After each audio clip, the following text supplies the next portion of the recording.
Bismillahirrahmanirrahim. Assalamualaikum warahmatullahi wabarakatuh. Selamat pagi menjelang siang kakak-kakak kelas 5 semuanya.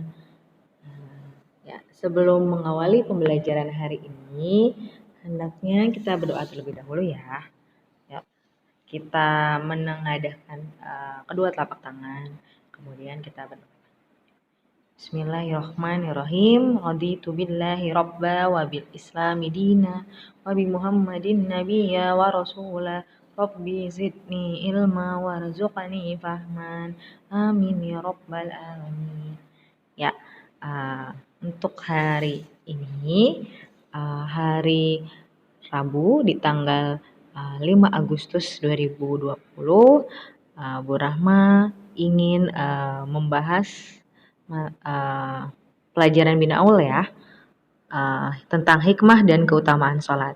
Ini Bu Rahma melanjutkan pembahasan yang pertemuan sebelumnya yang dibahas oleh Pak Afif.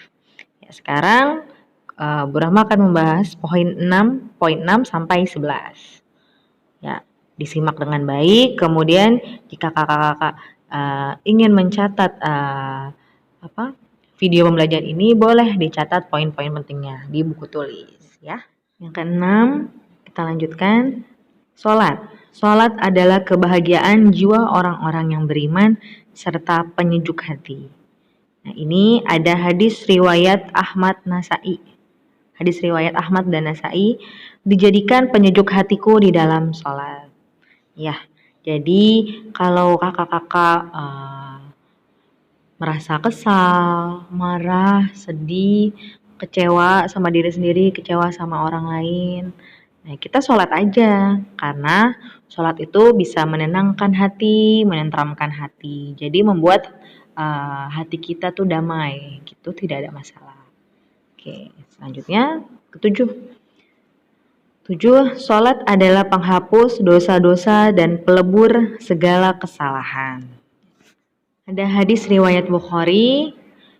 Apa pendapat kalian jika di depan pintu seseorang di antara kalian terdapat sungai? Di dalamnya ia mandi 5 kali sehari. Apakah masih tersisa kotoran di badannya meski sedikit? Para sahabat menjawab, tentu tidak. Tentu tidak tersisa sedikit pun kotoran di badannya. Beliau berkata, demikian pula dengan sholat 5 waktu. Dengan sholat itu Allah menghapus dosa-dosa kita. Nah, di sini dikatakan bahwa kita hanya melaksanakan sholat 5 waktu saja sehari, Allah menghapus dosa-dosa kita. Allah baik banget kan ya Kak? Nah, makanya pasti kita sebagai manusia setiap menit, setiap detik, setiap jam pasti sering melakukan kesalahan terhadap orang lain, kesalahan sama makhluknya, makhluk sekitar kita. Nah, maka kalau kita merasa kita telah berbuat dosa, sholat gitu, maka Allah akan menghapus dosa-dosa kita. Kemudian poin ke-8, sholat merupakan tiang agama.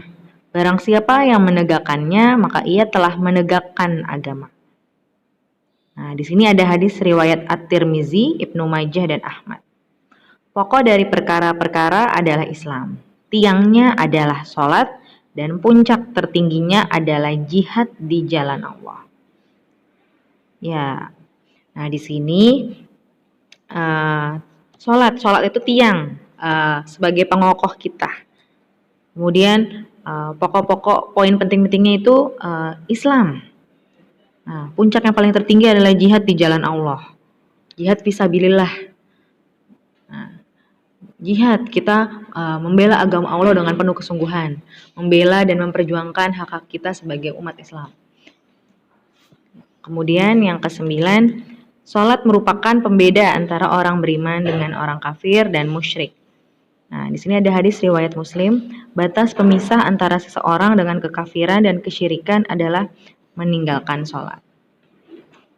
Nah, kakak tahu tidak perbedaannya orang musyrik sama orang kafir?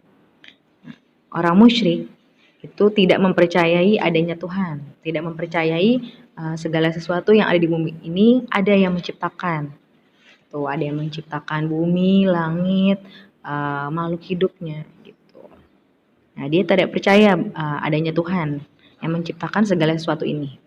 Kemudian orang kafir orang yang menolak untuk memeluk ajaran Islam. Gitu. Ya. Poin 10.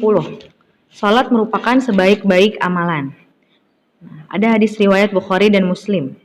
Ketika beliau ditanya tentang amalan apa yang paling utama, maka beliau menjawab, salat pada waktunya. Ya, sebaik-baik amalan utama yang kita harus laksanakan ya.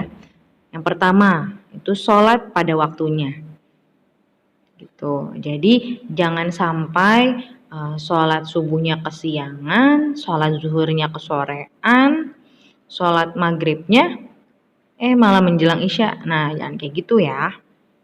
Kemudian selain sholat pada waktunya, urutan yang kedua itu taat kepada orang tua. Ya, seburuk-buruknya orang tua itu adalah orang tua kita.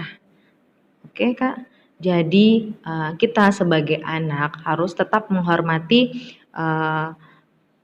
orang tua yang telah melahirkan kita, membesarkan kita. Ya, kakak-kakak semua ya, mulai sekarang harus lebih taat, lebih patuh sama orang tua. Ya. Itu semua adalah bentuk kasih sayang dan kepedulian orang tua kepada kita. Ya, walaupun orang tua marah sama kita, kecewa sama kita, misalkan kita susah dinasehatin. Nah, hendaknya kita sebagai anak harus berubah ya Kak, berubah ke arah yang lebih baik. Selanjutnya 11. Salat adalah perkara pertama yang akan dihisab atau diperhitungkan pada setiap hambanya. Sesungguhnya perkara pertama yang akan dihisab, diperhitungkan dari amal perbuatan manusia pada hari kiamat adalah masalah salat. Hadis riwayat Ahmad dan Abu Daud. Salat adalah amalan yang pertama kali dihisab. Saat kita menuntut ilmu di dunia, kita bersekolah hingga ke jenjang kuliah, ilmu-ilmu yang kita miliki akan diperhitungkan kelak sama Allah. Ilmu tersebut digunakan dalam jalan kebaikan atau keburukan. Kemudian, harta benda yang kita miliki saat ini itu semua hanya titipan, amanah dari Allah yang tetap diperhitungkan di akhirat. Yuk kita simak video berikut ini. Keutamaan salat 5 waktu. Salat 5 waktu punya keutamaan yang begitu besar. Berikut adalah dalil-dalil yang sahih yang menjelaskan keutamaan salat 5 waktu. Pertama, salat adalah sebaik-baik amalan setelah 2 kalimat syahadat. Dari Abdullah bin Mas'ud radhiyallahu taala anhu, ia berkata, "Aku pernah bertanya kepada Rasulullah sallallahu alaihi wasallam, amalan apakah yang paling afdal?" Jawab beliau, salat pada waktunya. Lalu aku bertanya lagi, terus apa? Berbakti kepada orang tua, jawab Nabi sallallahu alaihi wasallam. Lalu apa lagi? Aku bertanya kembali. Jihad di jalan Allah, jawab beliau. Yang kedua, salat 5 waktu mencuci dosa. Dari Abu Hurairah radhiyallahu taala anhu, ia berkata bahwa Rasulullah sallallahu alaihi wasallam bersabda yang artinya, "Tahukah kalian, seandainya ada sebuah sungai di dekat pintu salah seorang di antara kalian, lalu ia mandi dari air sungai itu setiap hari 5 kali, apakah akan tersisa kotorannya walau sedikit?" Para sahabat menjawab, "Tidak akan tersisa sedikit pun kotorannya." Beliau berkata, "Maka begitulah perumpamaan salat 5 waktu. Dengannya Allah menghapuskan dosa." Ketiga, salat 5 waktu menghapuskan dosa. Dari Abu Hurairah radhiyallahu taala anhu, Rasulullah sallallahu alaihi wasallam bersabda yang artinya, di antara salat 5 waktu, di antara Jumat yang satu dengan Jumat lainnya, di antara Ramadan yang satu dengan Ramadan lainnya, itu akan menghapuskan dosa di antara keduanya selama seseorang menjauhi dosa-dosa besar. Keempat, salat adalah cahaya di dunia dan di akhirat. Nabi SAW bersabda, yang artinya, berilah kabar gembira bagi orang yang berjalan ke masjid dalam keadaan gelap, bahwasanya kelak ia akan mendapatkan cahaya sempurna pada hari kiamat. Kelima, Allah akan meninggikan derajat dan menghapuskan dosa. Rasulullah SAW bersabda yang artinya, hendaklah engkau memperbanyak sujud kepada Allah, karena engkau tidaklah sujud pada Allah dengan sekali sujud, melainkan Allah akan meninggikan derajatmu dan akan menghapuskan satu kesalahan darimu. Keenam, sebab mudah masuk surga dan dekat dengan Rasulullah sallallahu alaihi wasallam. Dari Rabi'ah bin Ka'ab radhiyallahu taala anhu, ia berkata, "Aku pernah bermalam bersama Rasulullah sallallahu alaihi wasallam. Aku mendatangi beliau dengan membawakan air wudu dan memenuhi hajat beliau. Lantas beliau bersabda, 'Mintalah.' Aku berkata, 'Aku meminta kepadamu supaya dapat dekat denganmu di surga kelak.' Beliau berkata, 'Atau ada selain itu?' Aku menjawab, 'Itu saja yang aku minta.' Beliau bersabda, 'Tolonglah aku dengan engkau memperbanyak sujud.'" Yang dimaksud dengan memperbanyak sujud di sini adalah memperbanyak sujud dalam salat.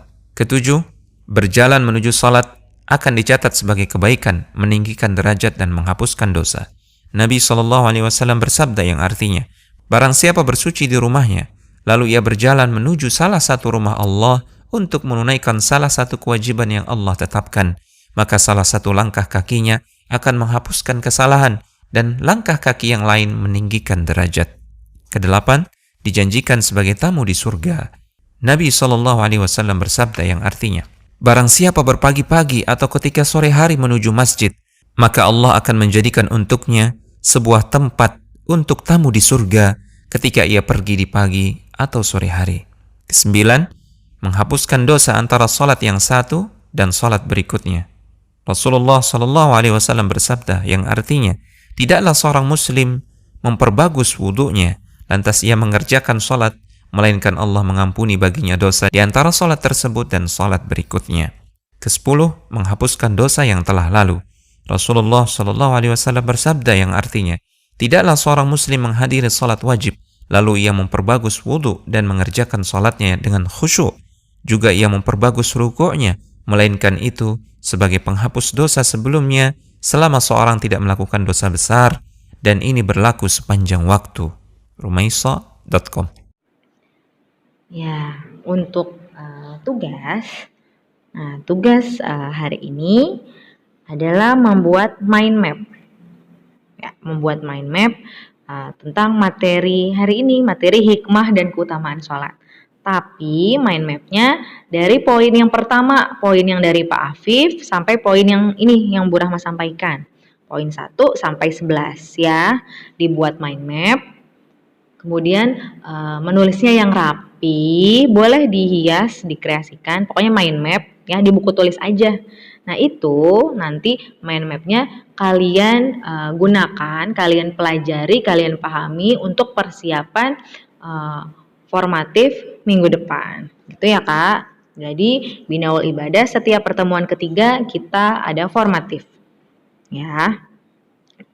Nah untuk mind map dikumpulkan maksimal hari Jumat ini. Oke Kak? Bu Rahma, Pak Afif, Bu Dinar, tunggu ya tugas mind mapnya. Oke, terima kasih kakak-kakak kelas 5 semua.